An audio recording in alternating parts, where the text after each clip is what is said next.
Hello viewers, স্বাগতম জনাইছো মোৰ চেনেলত। viewers আজি মই কম যে DTS যেটো জিঅ DTS লঞ্চ কৰাৰ কথা আছিল কিন্তু সেইটো আজিলৈকে লঞ্চ কৰিব পৰা নাই।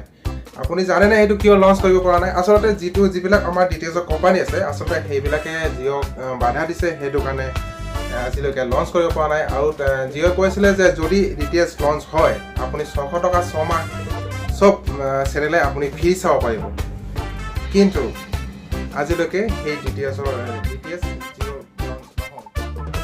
viewers, আমি যিবিলাক DTS বৰ্তমান ব্যৱহাৰ কৰি আছোঁ ভিডিঅ'কন, টাটা স্কাই, এয়াৰটেল, এই বাদিছ টিভি, তো সেইবিলাকতো আপুনি জানে যে মাহত একেবাৰে কমত 200 টকা হ'লেও আপোনাৰ মান্থলি পেক এক্টিভ হৈ আছে। আপুনি প্ৰতি মাহত 200 টকাকৈ দিবই লাগিব, তেতিয়া আপুনি টিভি চাব পাৰিব।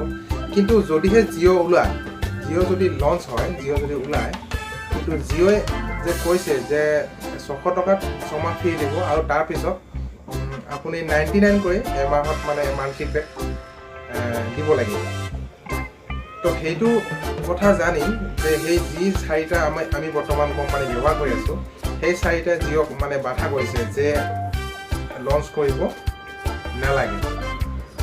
যদিহে জিঅ'ৰ DTS লঞ্চ হয় তেতিয়াহ'লে এই চাৰিটা কোম্পানীৰ অৱস্থা কি হ'ব? এই কেইদিনমান আগতেতো আপুনি মোবাইল কোম্পানী এয়াৰচেলৰ কথা আপুনি জানেই, জানিলে দেখিলেই যে এয়াৰচেল কেনেকৈ বন্ধ হৈ গ'ল জিঅ' চিম ওলোৱাৰ পিছত।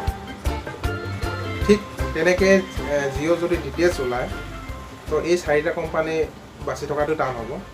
তো এইটো কাৰণে এই চাৰিটা কোম্পানীয়ে যে জিঅ' DTS লঞ্চ কৰিবৰ কাৰণে বাধা দিছে।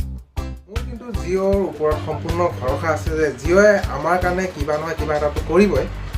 আজি জিঅ' DTS লঞ্চ কৰিব পৰা নাই, কিন্তু কেইদিনমান পিছত হ'লেও বা এবছৰো লাগিব পাৰে, কিন্তু এবছৰ লাগেও জিঅ' DTS যে লঞ্চ কৰিব সেইটো খাটাং। তো আমি চবেইতো আশা কৰি আছোঁ যে জিঅ' DTS লঞ্চ হওক, সেইটোৱে আমি কামনা কৰি আছোঁ।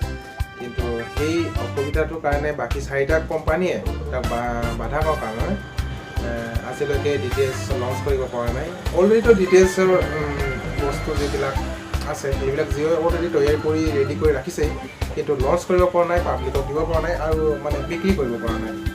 তো এইটোৱে কাৰণ, এই চাৰিটা কোম্পানী বাধা দিয়াৰ কাৰণে সেইটো কাৰণে লঞ্চ কৰিব পৰা নাই। তো আমি চাওঁ, জিঅ'টো আমাৰ কাৰণে ইতিমধ্যে কৰিয়ে আছে জিঅ' মোবাইল কোম্পানীয়ে। তো এতিয়া জিঅ' DTS কি হয় তাৰ কাৰণে আমি হয়তো কিছু সময় ৰ'ব লাগিব। এতিয়া বৰ্তমান জিঅ'টো DTS সেইটো ডাইৰেক্ট DTSটো লঞ্চ কৰিব পৰা নাই, তাৰ সলনি কিন্তু জিঅ'ই বহি থকা নাই।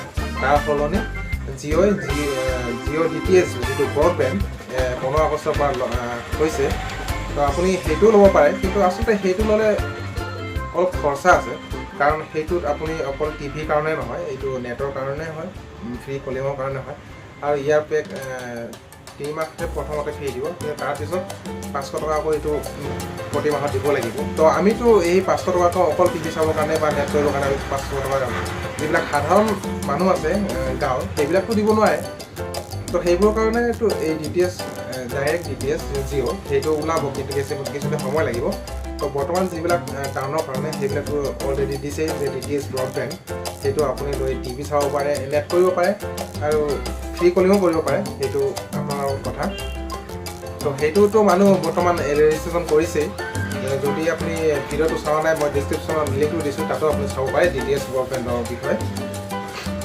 তো ইয়াৰ পিছত DTS ব্ৰডবেণ্ডটো মানুহে এতিয়া পাবই, কিন্তু ইয়াৰ পিছত চাওঁ কিমান দিনৰ পিছত DTS জিঅ' ডাইৰেক্টলি ওলায় 600 টকাত 6 মাহ ফ্ৰী। তো সেইটো কাৰণে আমি বাচাব লাগিব। যেতিয়া লঞ্চ কৰিব তেতিয়াতো নিশ্চয় আমি গমেই পাম, তেতিয়া মই তাৰ কাৰণে আৰু এটা ভিডিঅ' বনাম। তো চাই থাকিব মোৰ চেনেলটো, লাইক কৰিব, কমেণ্ট কৰিব, কিবা সুধিব লগা থাকিলে লগতে